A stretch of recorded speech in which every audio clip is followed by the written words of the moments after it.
to Hill Learning Center, and welcome to those of you who are joining us on the live stream as well. My name is Beth Anderson, and I am the Executive Director here, and I am really thrilled to welcome you all to our first event in our 2019-20 Community Education Series. By a show of hands, I'm curious, how many of you is this your first time coming to Hill? Wow, that's fantastic. First time coming to the Community Education Series?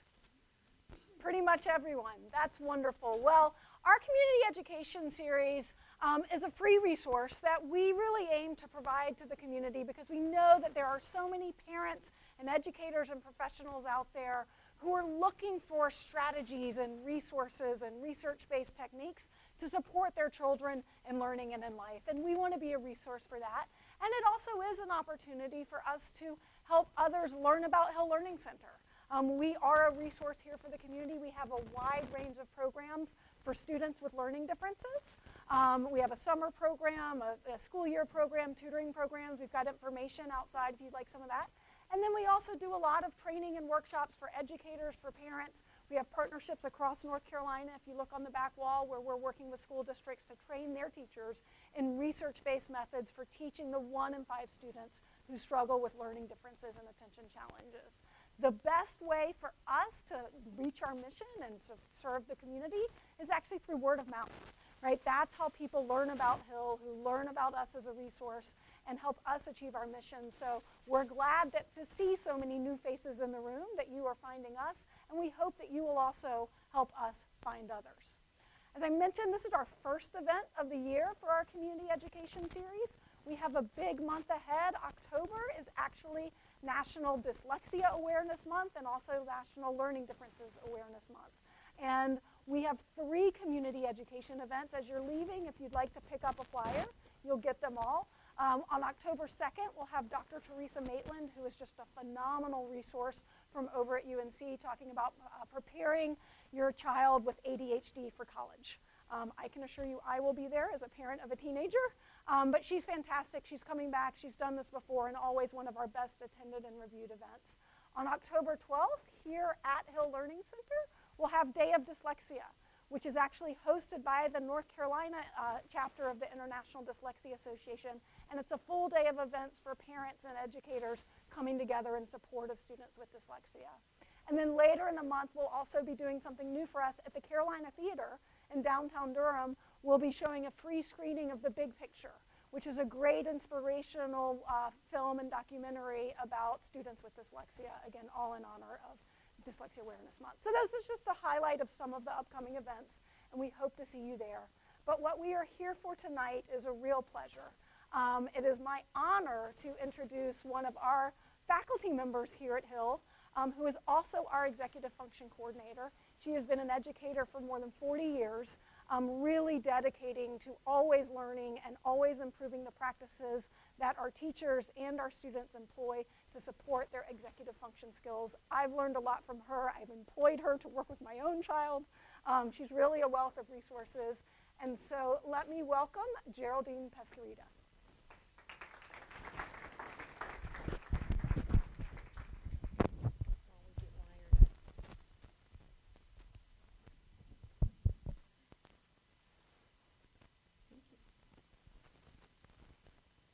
Although no one has ever complained that they can't hear me even without a microphone, can everyone hear me with the microphone? Am I too loud? That is a possibility. Welcome. Thank you for coming. I will say after 40 years of education, you kind of get to,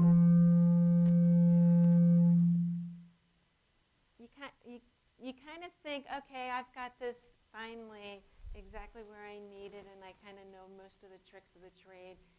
And then is this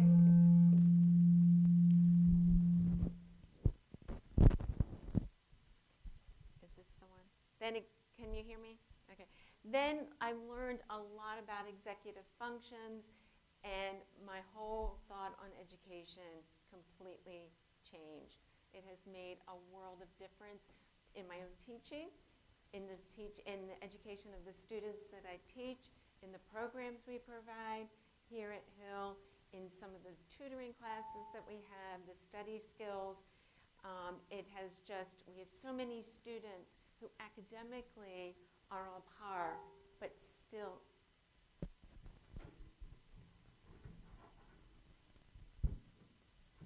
Can everyone hear me? No? Okay, never mind. I'm back to, okay. So I want to share some of this information. Let me also let you know that what we're focusing on tonight is really limited to just looking at organizing materials and looking at managing time when doing homework. I do a workshop that is 8 hours, and so I'm just taking a small portion of this. We can refer to some of those other skills, and if you're interested, the next workshop is in October. And it is a full day, and parents are welcome, counselors, teachers, and anyone is welcome to attend it. So you're getting a very small picture of what we have here at Hill to help support students achieve to their ability and to achieve with independence and with confidence. So let's go ahead and get started. And we are looking mostly today at organization and time management, or you'd be here till midnight. So looking at what does an organized workspace look like? I have the kids give me pictures of where they do homework, and they're convinced that it's a good homework site, only to notice the clutter everywhere. Looking at an organization system, how do they know what their homework is? And even if it's online because it's all at one place, how do you access that homework? How do you know which worksheet it is? Because a lot of kids will write down reading worksheet. So which one is it with the 8 that are in your notebook? Time management system. How long should this take? How long do I take? And can we cut it down so that the should and the I do are closer together? And looking at having students look at just tonight's to-do list.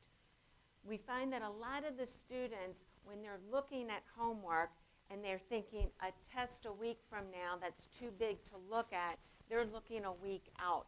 But how do we look at just tonight? So I'm just doing one task at a time to get everything done. And we're going to be looking at that. I am curious, how many are here in the capacity of being a counselor, a teacher, a support person, and primarily parents are here? Okay, fine. I just want, because there's tips for both, and I just want to make sure that I emphasize what I need to. So I show this picture to the students, and I've actually had, then students bring pictures in to me. And there are a couple of times that it's not, this is a little hyperbolic, but it's not that much for a couple of the kids who don't understand how valuable a clean space is. Is it cluttered free? Do I even have a place that is identified as my homework spot? Now this is a big one for high school students that do their homework on their bed. Is that a lot? I hear some chuckles. Okay, so I'm going to assume that we have it. It is not, it's probably the worst place to do your homework. Now, if it gets done and you got to choose your battles, I'm going to admit that up front. But essentially, you have a place where you do your work. You go to work, you have an office space. Personally, when I'm grading papers, I do not do it at home. I go to a coffee shop. Because when I'm at home, that's where I cook dinner and I do the dishes and I do laundry and I watch television or I do any of the other things that I enjoy in my leisure time. That is not where I do my grading because I can get too distracted. There's too many other things that I could, should, or would prefer to be doing. And so I have my own place, And if you ever go to Chapel Hill on a Saturday and there's someone sitting there grading papers at Joe Van Gogh, it might be me. But the important thing for this is to know that there's an identified place. And it's going to be a place that's the only thing you do at that place is your homework. So if it could be, and I would say for the younger students, the kitchen table can be dual purpose, homework and dinner, or homework and eating. But if there's just any place that there can be that it's not in front of the TV and stuff like that. The materials, are they ready? The kids get up and saying, I've got to sharpen my pencil, I need a ruler, I'm supposed to have a calculator, I need a stapler. All those materials that you need, if they're not right there, getting up and getting them and finding, where's my book bag and then papers. So let's begin this journey. What we talk to kids is the empty desk homework spot, the empty desk. So essentially, if this is the table that I'm working on, which this half of it is empty, when I go there, it is empty. When I leave there, it should be empty. And the only way that I know that it's empty is if no other materials are there for any other purpose. So if it isn't empty, it's mine. If it isn't empty, it belongs in my book bag. If it isn't empty, this needs to go to a home, whether it is with your filing system or your notebook. So one of the tricks we tell the kids is to have your empty desk homework spot. Let's go ahead and also look at the ideal kind of a homework spot. If you'll notice this room, there is dim lighting in the room so that your focus can be here, but you'll notice this room is not dark. And that's actually quite good because you don't want, if everything else was dark, this would create a glare and create some stressors and eventually a headache potentially. So what you want to do is make sure that the background of the room is dimly lit with a focus light directly on the table. That's the ideal. So that way, the work there's not a glare at the work from that one direct light, but also that's where your focus is on that. Because otherwise, everything else becomes equally focused if the lights in the room are up high. These are just a list of things that most students will need, at least more than half of them, depending on the age they are and whether or not they need a calculator, a hole puncher, or a stapler, or anything like that. But have those, whichever of those that they need, right there. The home is at that table or at that desk. Anyone else who uses it has to use it while at the desk, not to walk away with it. Have that's where its home is, so that the student always has exactly what they need in order to be productive. Now you'll notice at the bottom it says extra computer charger. Those things seem to grow legs and walk away even after you've bought 5 of them. And think of your phone charger. How many of them have we bought because we've gone somewhere and we forgot it, or we can't remember where we put it? But just to keep one right there at the homework space, if at all possible. Knowing that most people, at least in our house, there is not an extra table that can be just designated for my daughter's homework, because we need that for other utility. So one of the things we really recommend is to go ahead and get some stackable trays. You can get them, they're wire mesh. These are a little juvenile, it doesn't have to be that way. And so each person who uses that workspace, our empty table, has a box with their materials.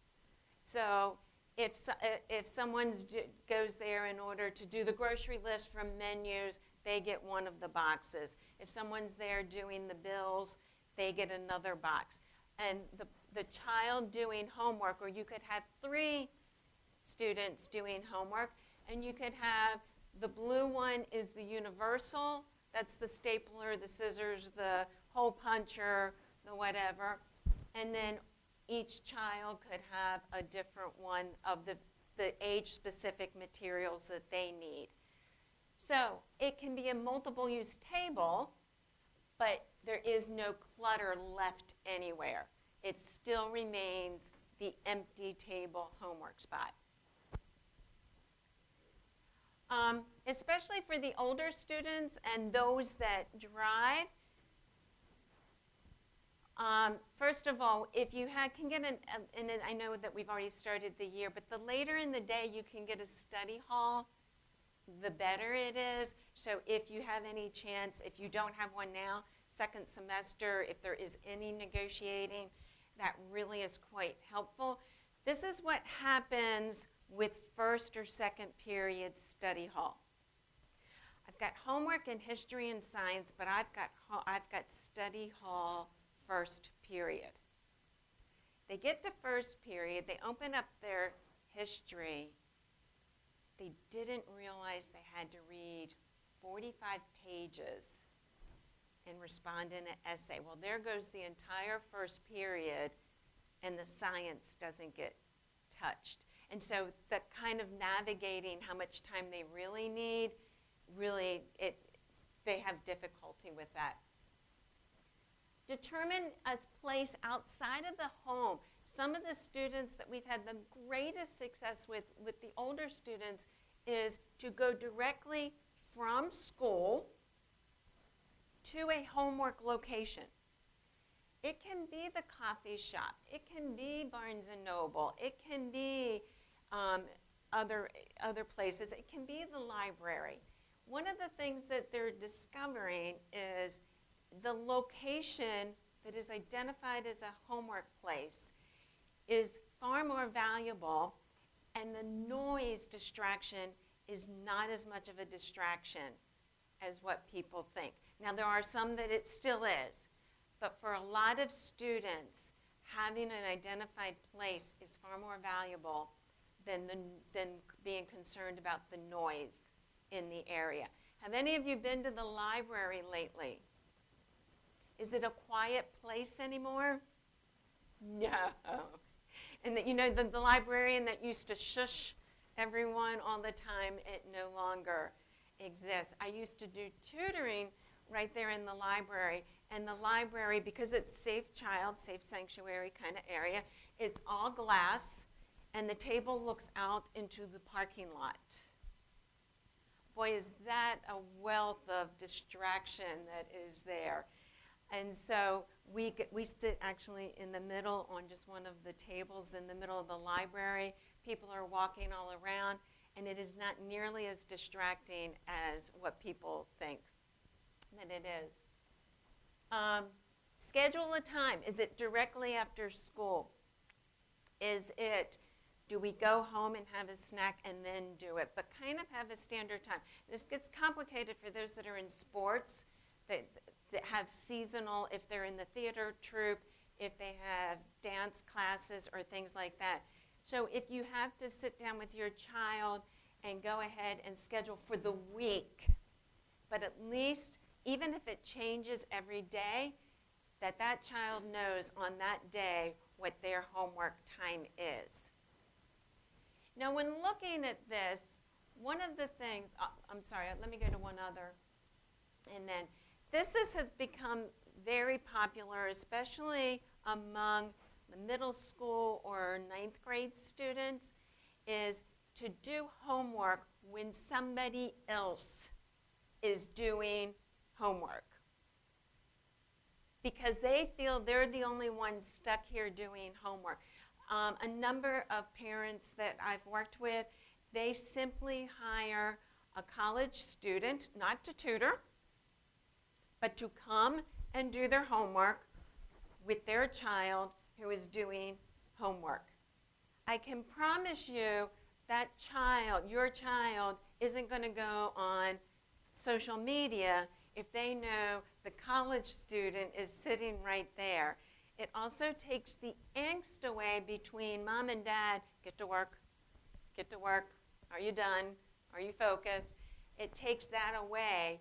It allows you to be the parent again, and it also is quite productive. That is actually, a lot of universities are starting to use that strategy in study groups. Michigan Law School requires all students to be part of a peer study group, and they take attendance. And you can be on probation if you don't attend a certain percentage of time. I tell my students that they think I give them this advice just because they're struggling in school. It's good study methods. The concept of snacks, we used to say, no eating while doing homework, none of that. Indeed, it's actually quite helpful. If you are eating hard pretzel nuggets, you are using motor movement to help with that focus. It's, you know, it's kind of the mouth fidget, if you would. We allow kids to chew gum in class. Now, let me change that. We encourage students to chew gum in class. It really does help with that extra movement that they need in order to be able to stay focused. There are some rules, though. The liquid needs to be in a sealed container for when it spills. Not if, but when it spills. Essentially, I have mine in my classroom. I hold it upside down, and I say, if you can do this, you're allowed to bring it. But finger foods, what we don't want is something that is greasy. I've had one too many pieces of paper handed in with orange smudge marks on it. Please, no Doritos or cheese puffs or all those things that all the kids really enjoy. Also, not chocolate, because no matter how much you try, there's little chips and they smear all over. Unless it's, the M&Ms are about the only thing, but they've got to be popped in, period, nothing, no bites of it. But grapes, pretzel nuggets, they're all perfect things. Just singular bite and without the residue that comes with it. It's actually quite helpful with that movement. So when we're looking at kind of finding that space, I'm going to start giving bits of advice of it. Think of it this way. And this has been really helpful for the students in my classroom. I say, I'm your coach, and there's a reason we use this term of coaching versus tutoring. Think of a coach for any athletic sport. They help them with the drills. They get them prepared for it. They do my daughter was a swimmer, the dry land, helping them do the laps back and forth. But when it comes time to do the meet, to play the game, to go to whatever tournament you're in, that athlete needs to swim the race, play the game, field the ball, whatever it is that they do. And that coach has to stay by the sidelines, but they've done the prep work for it. So look at this as your role. You're the coach with the prep work, helping them to set up their space. Which space is it that you want to work at? What is it that we're going to identify it as? We've even had a couple of parents that lived in a planned community that had by the pool area, had a community, what? Clubhouse, thank you. We don't have one, I couldn't remember it. And what they did is the parents took turns supervising the community study hall. And during the school year when the pool wasn't open, the clubhouse was still open, and they just went and barely anyone used it. And so they took some folding tables, and the clubhouse allowed them to keep them up there, and they had nightly study hall for 6 to 8 of the kids in the neighborhood, and that worked out quite successfully. Once again, if that's your identified thing to be doing, they do it. We often recommend, because we have study hall here for students that really struggle with doing homework, although they know what they're supposed to do, they write it down, they go through all that, we recommend going to study hall for that express purpose. Help them collect their school supplies. What color box do you want? These have to stay here. You can we'll have you put your name on them. These can't move, but what is in here so that they know what's in there and they have ownership of doing it. But that you can definitely help them with, as being the coach in the sidelines. You can ask them to show you the empty desk at the end. When they're done, Mom, Dad, come see my empty desk. It's all in here. Here's my empty desk. I've got it. We're going to be doing some other strategies that you can help them beforehand as well. But you're helping them with all of those, getting ready, and then the game is the actual homework assignment. Any particular questions about space before we go into materials and time? Any scenarios that people have that think, oh, how about this one? Yes?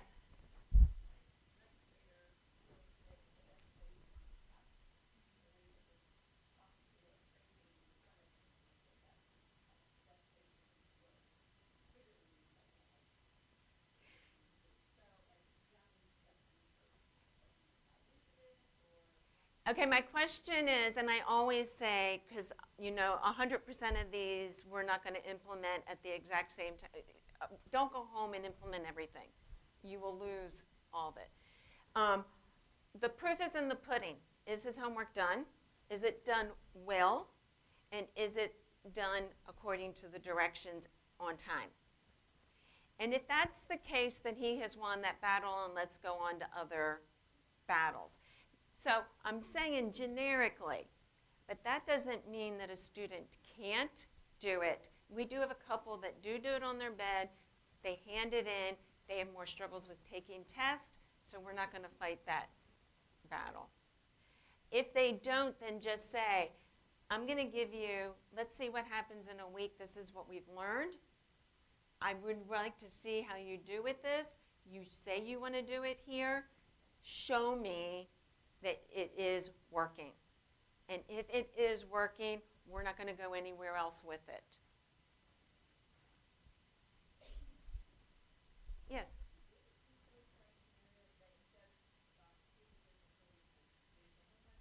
Is it done? Is it done to their, and when I say well, I don't mean perfect, to their ability, and you might want to get that judgment from the teacher, like could they have done it better? According to directions on time. So the middle one is the one that's a little difficult, but that one you might be asking the teacher about. Mm-hmm. Yes?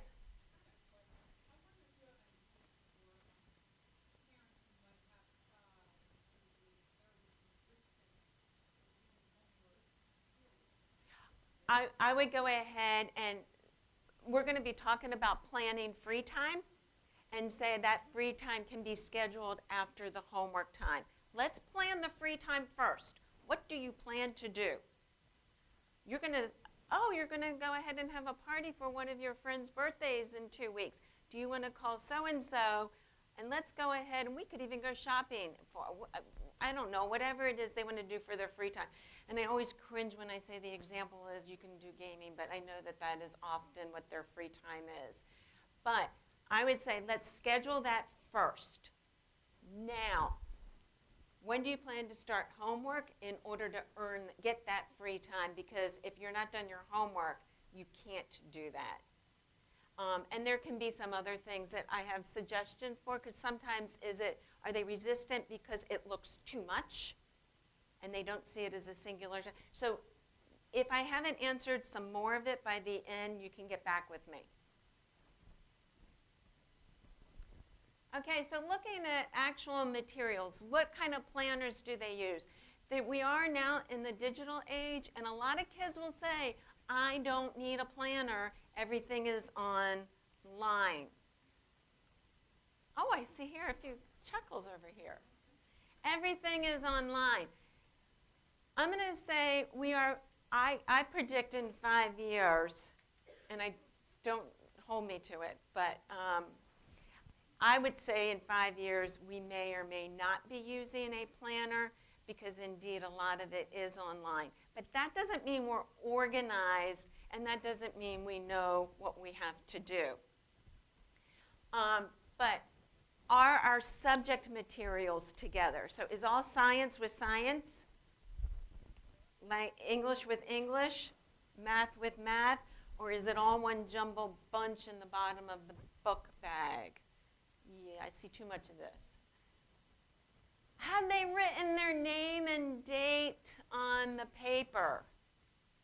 Full name and date on the paper.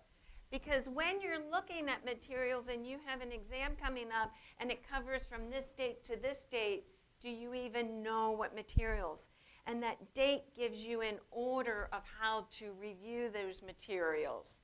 That date, full name and date, is required on every paper that students hand in here.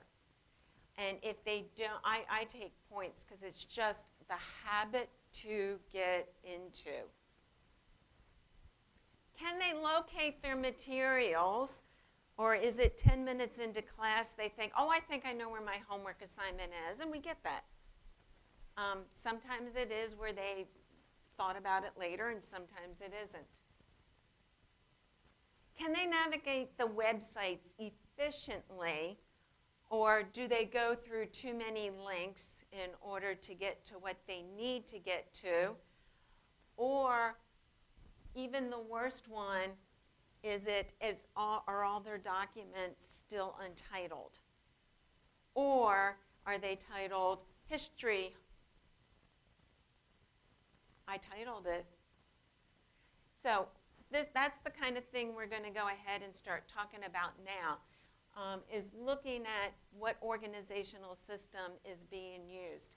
And I go back to, if it works to help them complete their assignment at a high level, at their high level of achievement, according to directions on time, then it is working. So we have students that look at organizing their content. That means the science notes, the history worksheets, the math work, the problems that they've done. 2 different ways, and both of them work for the student who chooses the way that it is. So looking at, I'm actually going to start here because this is the one that we've been used to, is that you have a different notebook for every subject and you color code them. And that was what was originally thought of 10, 15 years ago. Still works for the student that it works for. This is still effective. Unfortunately, we have some students who can't remember the color coding even though it says science on the side, or they grab and they think, oh, I think I need science, but it's really social studies that they need, so they leave social studies behind. They go home with their science notebook to find out they have new science homework. So if a student is really struggling with making sure the right materials and the right notebooks are with them, you might want to consider, we have a lot of students who are using one large notebook for all content classes, just the current subject. Now they carry their entire current educational content with them everywhere they go, but they know that they have the materials that they need that night for homework. That also fits in the book bag much better than 4 or 5 of those smaller notebooks. That might be so if your child often comes home with the wrong notebook, not the right worksheet, science instead of social studies, you might want to consider that. And then, I'm going to go to, whoops, no. One of the things, and it's not up here, and I apologize, I thought I put it up there, is then we have file folders at home that when they're done a unit, they take it out of the notebook and put it in the file folder. So that 3-inch notebook doesn't get overstuffed. But all of their current necessary material is with them for every subject all the time. That has saved a lot of the students that I've worked with. And they've chosen between them, and that has been real successful.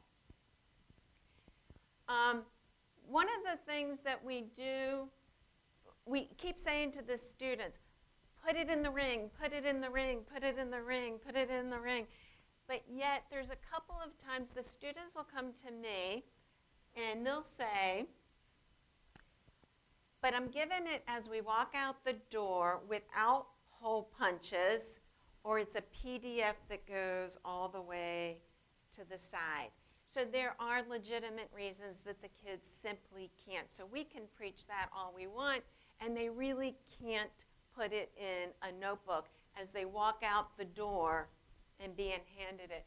So what we recommend is many of the notebooks have the plastic.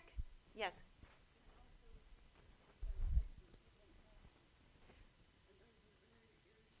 Yeah, and indeed there is. But there are so many legitimate reasons that students cannot do what we ask them to do organizationally. Mm-hmm.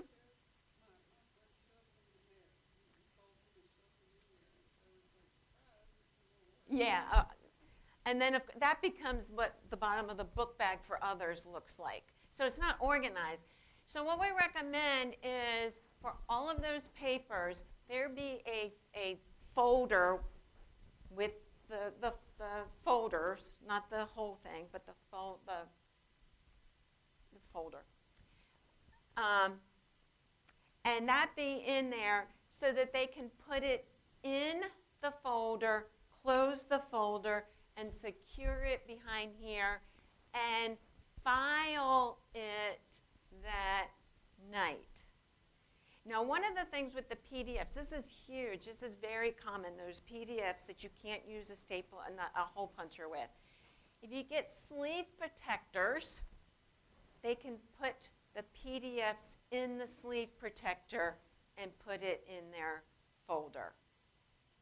So it is where it belongs.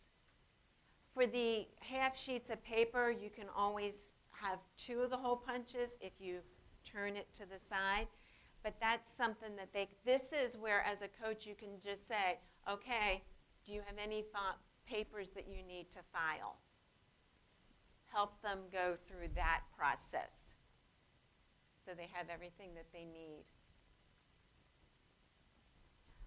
Another one that we've, I introduced this to a student, it's been about 6 years ago, and we thought it was just one person who needed it. And actually, even starting this week, I've started suggesting this to a couple of students in my class, is instead of organizing a homework binder, this is if you only have like a planner and a homework binder, according to subjects, like here's my history homework, my science homework, we're having a number of students that are switching over to assignments that are, the tabs are to do, to submit, to file, and to reference. Because what's happening is the kids will get home, they know they have a science worksheet that they have to do, and they have to do numbers 1 through 4. They wrote it out beautifully, and there's 3 worksheets in their science section and not sure which one. Or the student that gets to school spent all this time, did a beautiful job, met the criterion, it's done according to the at a high level, according to directions on time, and they come back home with it because they haven't submitted it, because it's in one of those tabs somewhere among the 6 or 7. So essentially with this system, any sheet that they get for homework tonight during the school day goes in to do. When they are done their assignment, they file it under to submit. By the end of that night's homework, what should be empty? To do. By the end of the school day, what should be empty? To submit. But it's a very visual thing. At the end of the school day, they can open up to submit. Do they have to go running off to a history teacher to hand it in? But at least it's handed in that day. But that is a very concrete visual way of doing it. If a teacher turns back a test, a worksheet, anything at that day, they can just put it into file and file it that night. To reference is things that they have to have in there all the time. Their soccer schedule, their web passwords, their things that they have to be able to access. You're not using them, you could be using them almost any day, but it's stuff that you have to be able to get that information at any given time. It's not homework. It's nothing you're going to be studying from. It's just information that your class schedule, those kinds of things that you need in there. Your teacher email addresses, any of that stuff. Another thing that is brand new, and our high schoolers from our study skills class are thrilled by this because they love the notes. They love to dictate it. Notes now has a table feature. And you can go in, the student can go in and just put a table with one row for each of their subjects.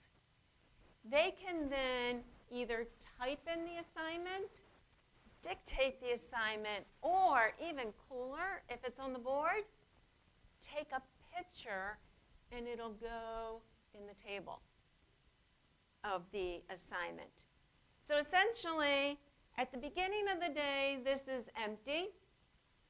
And at the end of the day, this has all their assignments, and they delete it as they finish their assignment. That is far better than these homework apps that have far too many bells and whistles. The kids can't find, oh, I typed in my assignment, but which tab is it under? And this one we find, unless you're really tech savvy, I mean really tech savvy, then the homework apps, I'm not against them, but very few kids actually keep using them. But this note, the event of the table feature has been wonderful for a number of kids, and that's excellent.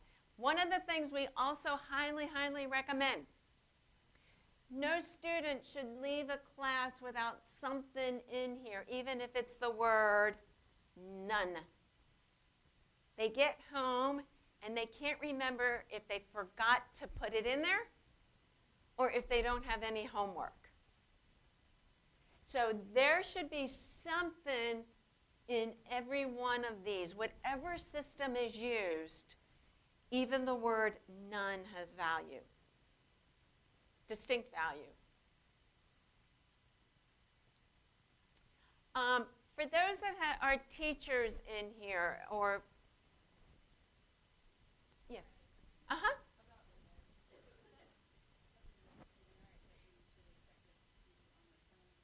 it is on Android. It is everywhere. It is not specific just to Apple.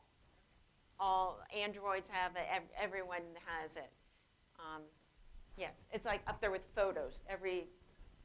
It's as ubiquitous as that. Anything else?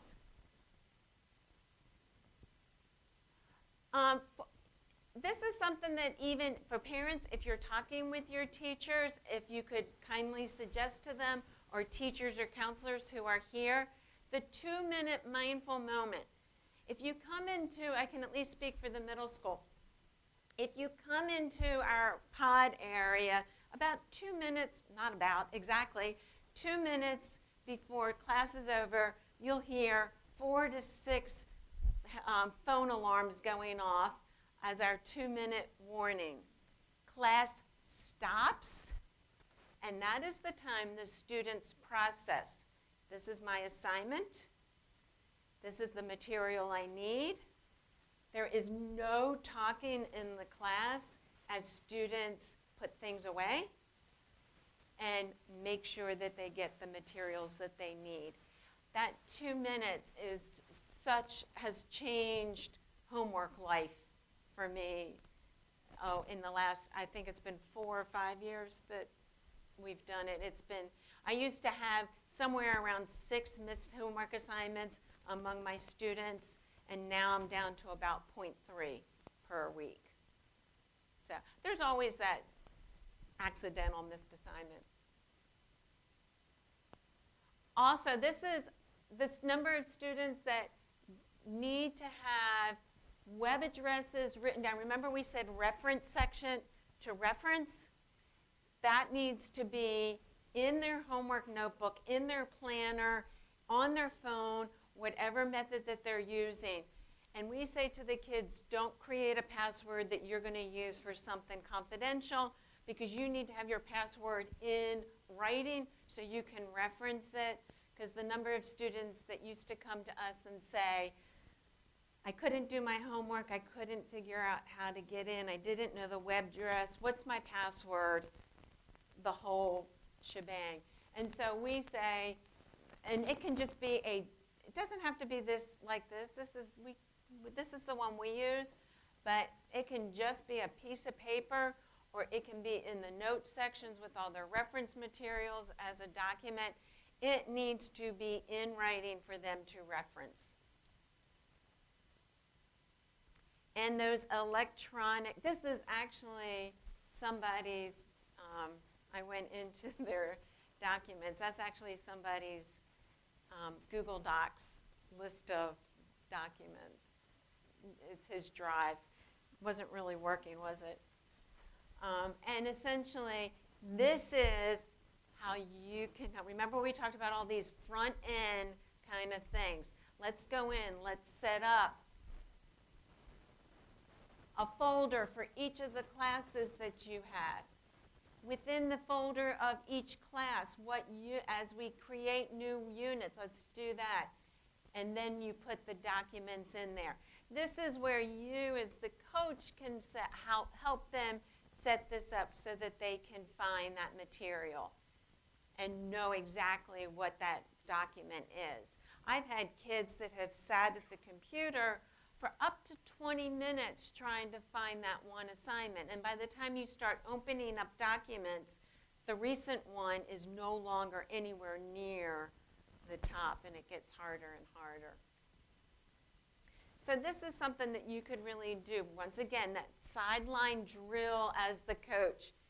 Help them go ahead and set this up. Schedule weekly cleanup sessions. Yeah, I see so many nods around the room right now. Weekly, on the phone, alarm goes off. This is our only goal. And it could be that you clean up something while they're cleaning up something. Just the culture of, this is our reset. It's Sunday afternoon. We're resetting for the week. We're going to start off fresh. While I'm cleaning out the refrigerator, you clean out your book bag. While I'm whatever, go ahead and do it. And then where are those papers? And guide them through that. This is one of those sideline coaching tasks that you can really help them with, having them do it. Oh, the crumbs on the bottom. I've seen all kinds of yuck on the bottom. Support with organization. Just what system are they going to use? Help them with their Google Docs. Help them do their Google Docs. Have them bring their class schedule and come up with a document, a folder for each one of those classes. Whoops. Do a scheduled and unscheduled notebook and electronic document check. If you want to do that, go right ahead. And it can just be that I just would like to have a check. We actually give grades for students on those. We look at them. Okay, today I'm going to grade you. Everyone bring up your drive, and I go right down the row and check it. Or it might be the homework book that I look at that particular week. And then ask the student what, if it doesn't work, if they can't figure out what their homework is, instead of the why can't you, start with what do you want it to look, what do you want to produce, what part of your system does work. It's electronic. I can just speak into it. Sweet. At least we have a starting place that we can hold on to. What part of it doesn't work? Let's solve that problem. Is it because some teachers post and some teachers don't post? So how do we solve that problem about that? So going in with what is your goal, what does work, what part of this do you want, and then moving on to the problematic part of finding homework from there. Any questions either for workspace or organizational system? Yes?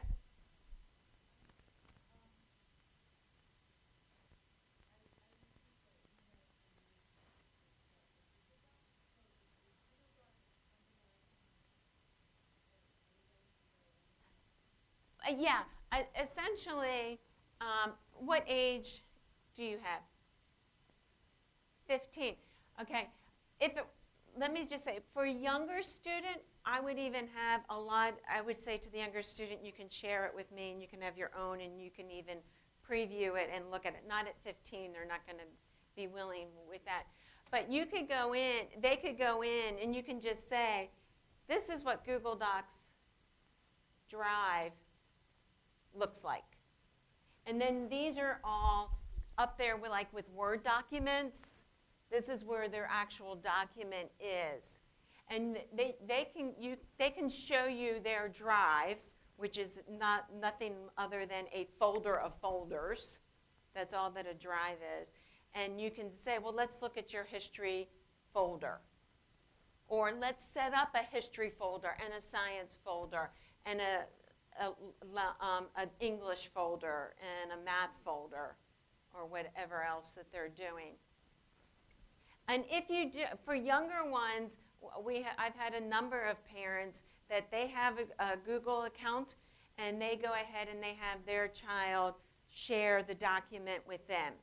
So you're not over their shoulder, but you can see the work that they're doing. If they know that somebody's looking at it, it's higher, it's better work than if they're not.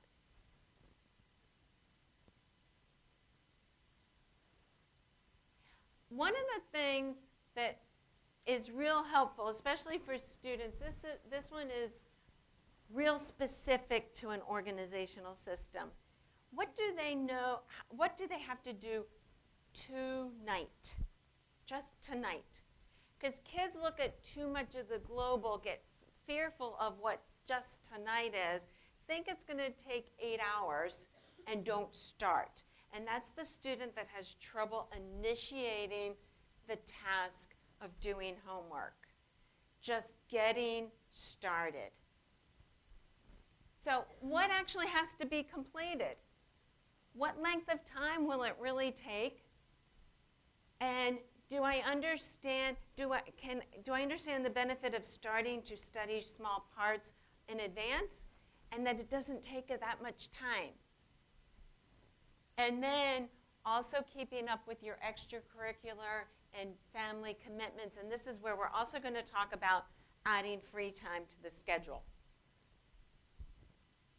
One of the things is students don't compartmentalize and think of this is the one thing I'm going to work on now. All they're thinking of is the 8 things I have to get done. So we really highly recommend that completing homework, completing a project, studying for a test is simply a series of single tasks. You can only do one task at a time. One task at a time. And kids get so overwhelmed, it's easier to not even start than it is to bite off one. And they see that there's a list of singular ones, but they can't process that there's only a list of singular tasks. So what they see is, here's tonight's homework, and it's all of this. I've got homework and everything. I can't, it's going to take me 4 or 5 hours. I'm dog tired, and I've got practice until 8 o'clock. So actually looking at it more like this. So how do we get there? That it simply is, I'm answering 2 questions. I'm reading 4 pages and answering 3 questions.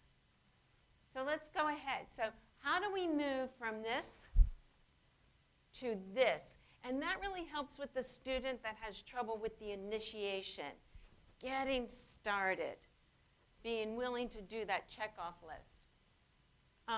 For younger parents, parents of younger students, you're younger anyway,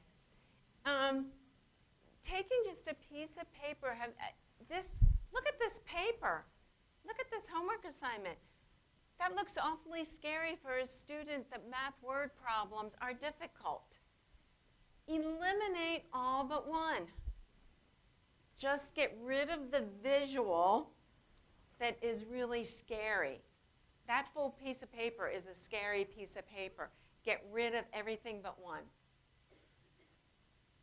One of the things that we do, especially for a lot of students where homework assignments are online for some, on the board for other teachers, announced verbally with some teachers, or whatever the different method is, having the students take 5 minutes. Now this one's hard because that means it's an extra 5 minutes. Yikes. I already have too much homework. 5 minutes to actually go, manage their night. What is my actual things I'm going to have to complete tonight for homework? What projects am I going to go ahead and work just for 15 or 20 minutes? Not the whole project, for 15 or 20 minutes. What test am I going to study for 15 or 20 minutes? They don't see that they can just do some of this stuff, do one thing and be done. And what is their free time? What does their swim meet schedule look like? What do they need to know? And for some students, I say schedule this first so they know what is coming after their homework is done.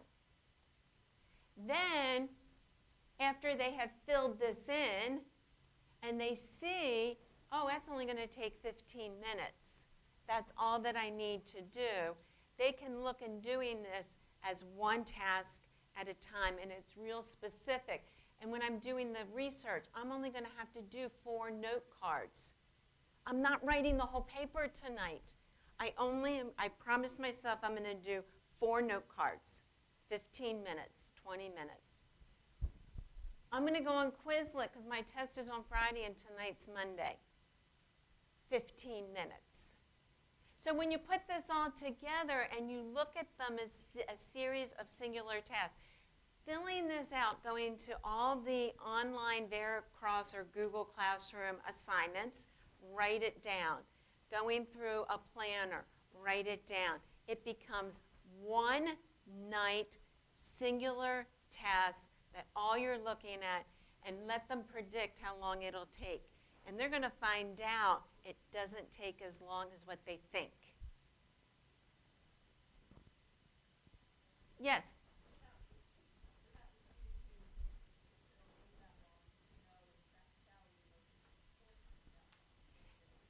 As you start this, let them learn it and talk about, and you could even put a column of how much you think, how much it actually took. And that's a learning process about, and is it subject specific, or was it just this particular task that I underestimated? I didn't realize they were essay questions. I thought they were singular sentence answers or something like that. But that's a learning process of how you estimate what it is. We do it all the time with our jobs or with how much I expect to get done in the classroom on a particular day. I'm sometimes off, many times off, but I know how to manage that because I've done it. They just need that practice. Yes?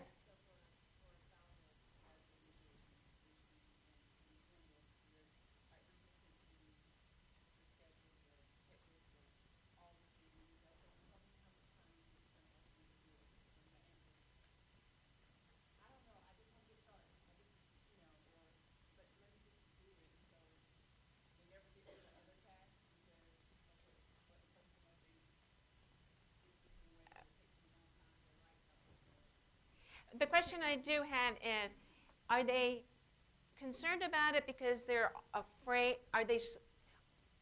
Do they not understand the topic?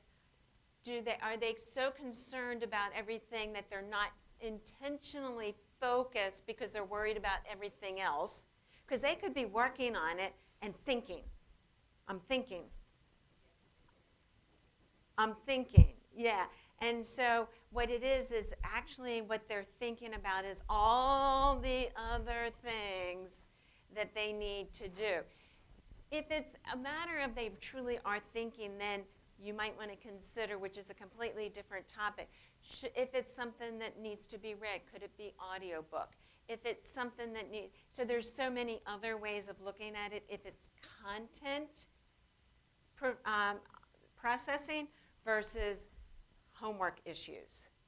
Does that make sense?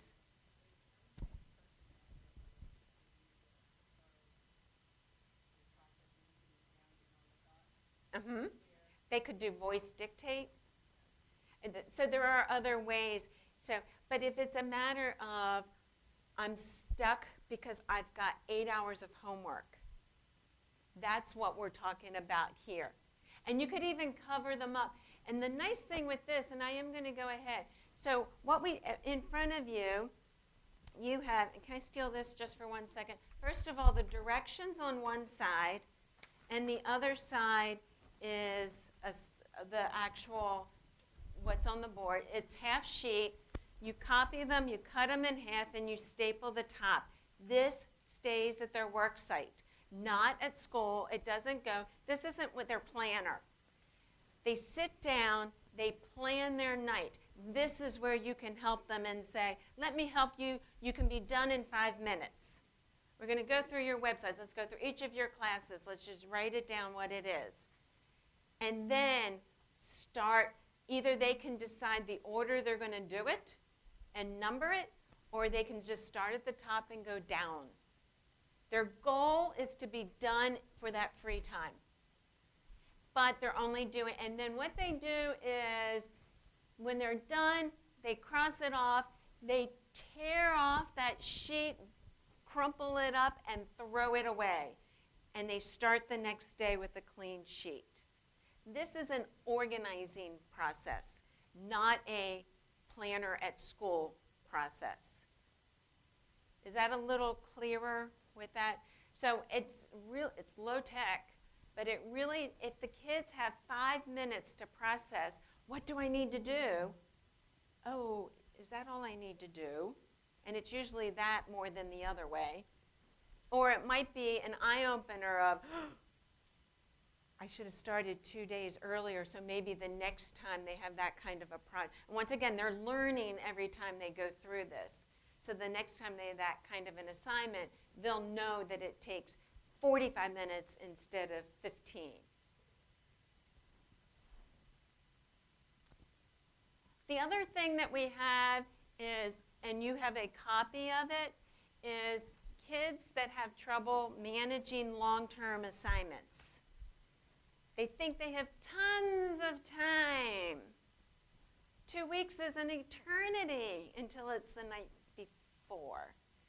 So what we do is, and you can just do 10 months, print them off, and come up with a full year set of calendars. This is the day it was assigned. This is the day it is due. Everything here are the number of days that represent 15-minute work sessions at a time, 20-minute work sessions at a time. If you're really doing a senior project, it might be a 30 or 40-minute, but then by then you're a senior. But this bar indicates I cannot work on anything today. 2 more bars over here would indicate I'm in a soccer tournament. I can't. But then visually, you get to see the number of days that you can work on it. And you go down, today is the 12th. I could work 15 minutes on the science project or study for the science test, and then spend 15 or 20 minutes on the history report. Do you remember on that to-do list it said projects and tests? That can be transferred into there. But when they see that this represents 15 minutes for younger kids, 20 minutes for middle school kids, maybe up to 30 minutes for high school kids, that becomes visually manageable, and they can actually see the number of days that they get to work on it. Any questions about the to-do list? Okay. You can help them set it up. Get with them. Okay, this is the time you agreed to do your homework. Let me help you go through your planner, your websites, and all those kinds of things. Then, as the coach, I'll step back. But you now have your list. How much time is it going to take? Oh, it's going to take 1 hour and 20 minutes. I've got this. Kind of looking at helping them to direct their focus. For a couple of students, depending on the age, you might want to ask them, would you like me to check in on you? You might want to take them a little snack. I see you're out of pretzels. Here's some more pretzels. Are you kind of focused? Indeed, they can take a break, but help them remember they have to go back, because where are they on that list of things that they need to do? If it appears too large, help them to break it down. Cover up. Even on the to-do list, cover up all but one so they know which one that they're focused on. So let's go ahead and look. Does anyone have any specific questions about that? Because we're going to look at some scenarios here. Okay. Annie, a 4th grade student, struggles to complete homework assignments without her mother's help. When asked to get out her work, Annie says that she can't without help. I can't do this without help. I can't do this without real young child. She has a classroom folder with papers that include all of her assignment worksheets. With her mother's help, Annie completes all of the assignments and returns all the work to her folder. So, after what we've talked about here tonight, any ideas which might help Annie and Annie's mother?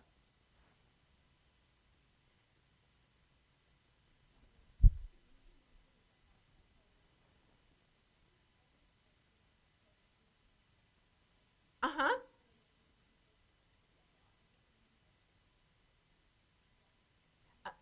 Okay, so then we have kind of a visual pile of exactly what you need to do, and when you're done, you put them under the submit so you can hand them in the next day. That might work. What does mom want to avoid doing? Remember the concept of the coach. You're an athletic coach. Go ahead. Uh-huh.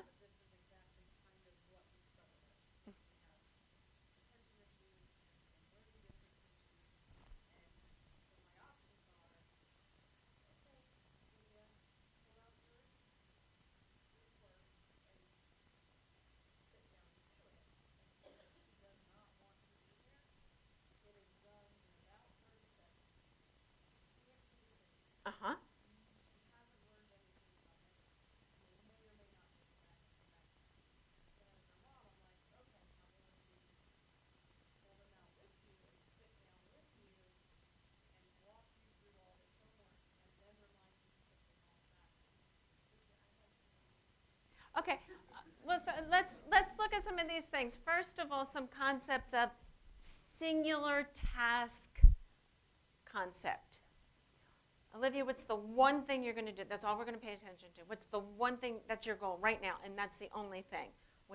So come up with a list, whether it's a pile of papers for a younger student or coming up with the to-do list. And remember, what's after that to-do list? What's our fun? I might even go ahead and schedule that fun thing that we want to do by 4:30. Whatever. I don't want to know that, but whatever. But whatever that fun thing is, let's get that scheduled. Let's have a visual, whether it's packet or whether or not it's a list, and say, cover everything else up on that list or one sheet out.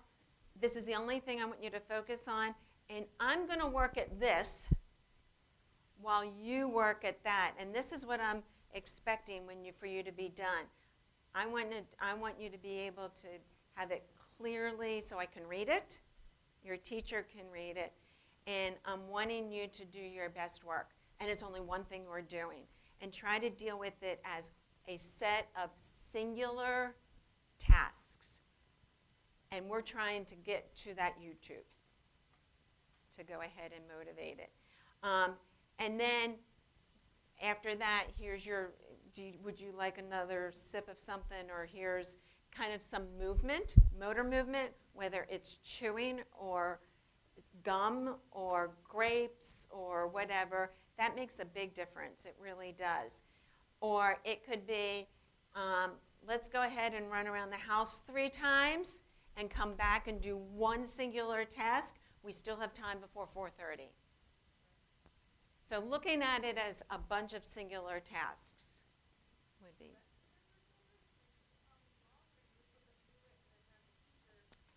I would get with the teacher, let the teacher know exactly what is going on, what you would like to try, and you would like to try to pull back a little. You do the upfront stuff. What's your list? Where's your stack? All that kind of stuff. Here's your snacks. Here's your place to work. You're the coach. Now it's game time for one task, and get with the teacher and say, this is what my plan is. I would like to not do the corrections. Are you okay with that? And then work with the teacher, because I really can't tell you. I'm not exactly sure. But anytime you do any of these things and you're not sure of the outcome, communicate with the teacher just so they know that that's the process you're trying. And it is a learning process for the student. Okay, did that help? Good. Okay, time management. Please schedule that free time. Don't say if you're done on time, you'll get free time. Because that also allows when you're not done on time, you won't. So I often recommend that they go ahead and schedule that free time first of what they plan to do. Because then there's an incentive of, oh, I could be done by then, couldn't I? And looking at, do they stick with the schedule and do they complete it in a reasonable amount of time? And is it sufficient according to the directions with accuracy? And that's, fight one battle at a time. Pulling back a little and having them finish it, but get with the teacher. And then deal with accuracy and according to directions.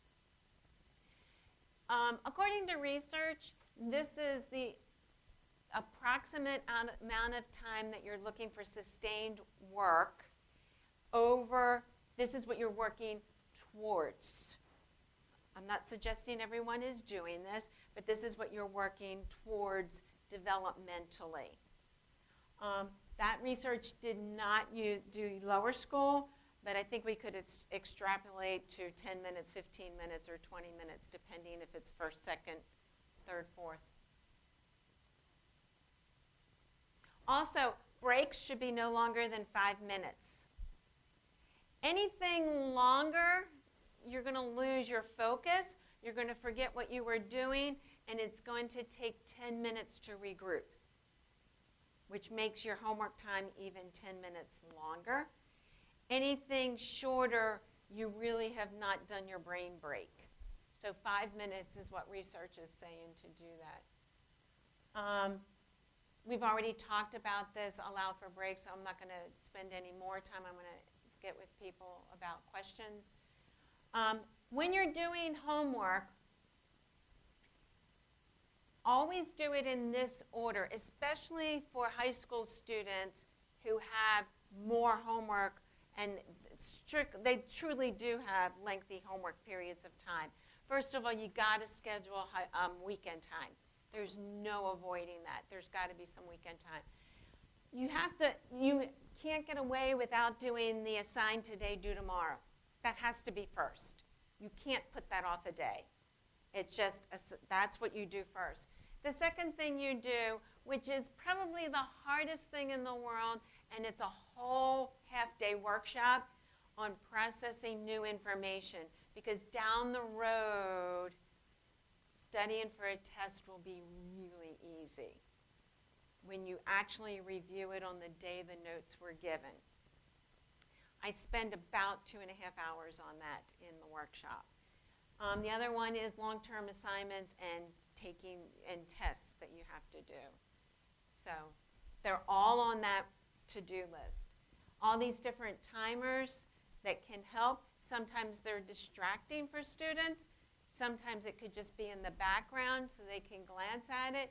For younger kids, if this is when they want to be done, they just try to get it done before. That's actually a half hour is too long for a lower school kid, but that's what the picture has.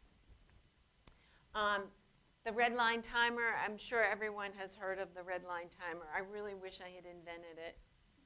That guy is probably a multi-millionaire by now, billionaire.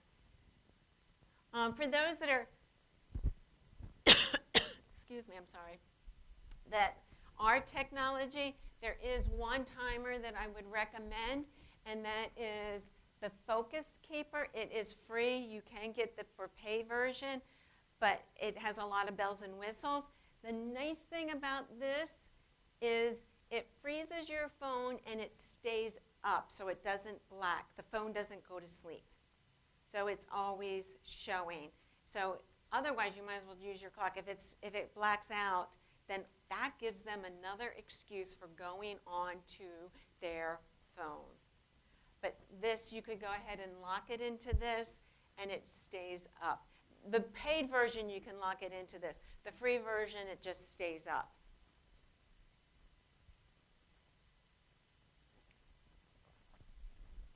Before we go into this, which is my question about what could happen, we are getting tight, and I always squeeze in as much as I can possibly squeeze in and go right up to the very end.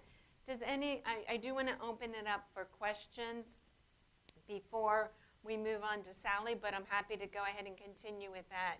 Any scenarios that you'd like for me to address? Yes?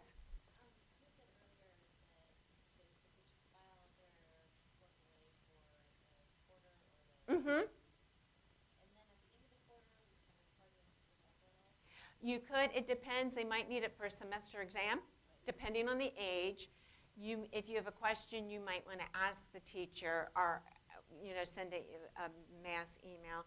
Are any of the materials that you did before needed? Otherwise, let the student choose what you're going to do with it, recycle away or whatever. And it could feel good, but don't kind of teach the student, you need to keep it in case for later. But yes, absolutely. Yes?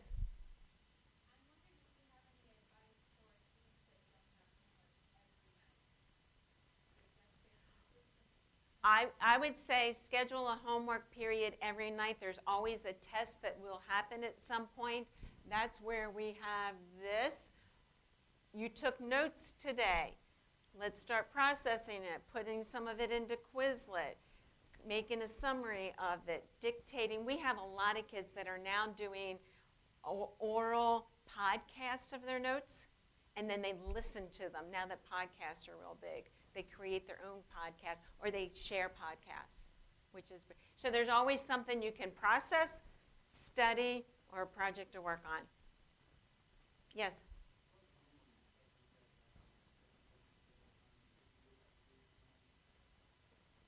Well, and this is one of them that with time, and guys, full disclosure, you're going to go home tonight and suggest something that's not going to solve everything over.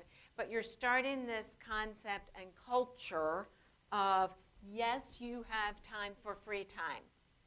What would you like to do in order to? Now, that doesn't guarantee that they get it, but you really want to reinforce that you could. You can. Let's schedule it. Why don't we go out and I'll take you to. Whatever it is that you agree to, and that's one of those coach sidelines kinds of things that help support them with it. And if they don't get it done, then there could be the discussion, what works, what doesn't work. Are you losing focus? Maybe we should go to, and this is how to receive information, which is several hours of the workshop, multiple ways of doing it. Should we start looking at books on tape? Should we start looking at how you take your notes that would reduce the amount of time it actually takes? So where is the real, is it the focus? Is it the understanding the information? Is it that this is an isolated research paper that isn't scheduled all year? Those kinds of things. So, yes? Mm-hmm.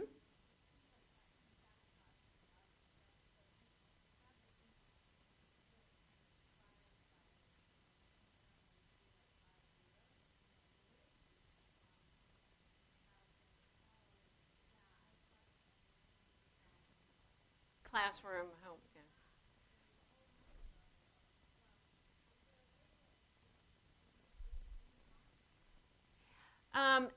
Once again, I can't speak for a teacher in a classroom, but you might want to go into the schedule an appointment with the teacher and say, we're going to try this particular system to get it handed in for homework. Is there any way this system can be transferred into the classroom? What could I tell my son or daughter to do? What could they use in order to be able to, and that's really a discussion with the teacher, and I'm not trying to avoid it, but if you tell them what you're going to do for home, that might help spark, oh, well, we could do that here using this. So I did just real quickly, this is in there. This is just kind of a review of how you can help with it. Just have them complete the task with your support, but not you working on the task. Get with the teacher and say, this is what I'm trying. That's why it might come in. How can you help bridge that gap there? When talking about homework, have you done your homework? Have you done your homework? Try to be specific. Have you done your 3 calculus problems? Instead of homework. Because remember, they're seeing homework as this big 8-hour task. Be real specific about a project that they're doing. Ask what their plan is to do it. What is your plan to do it?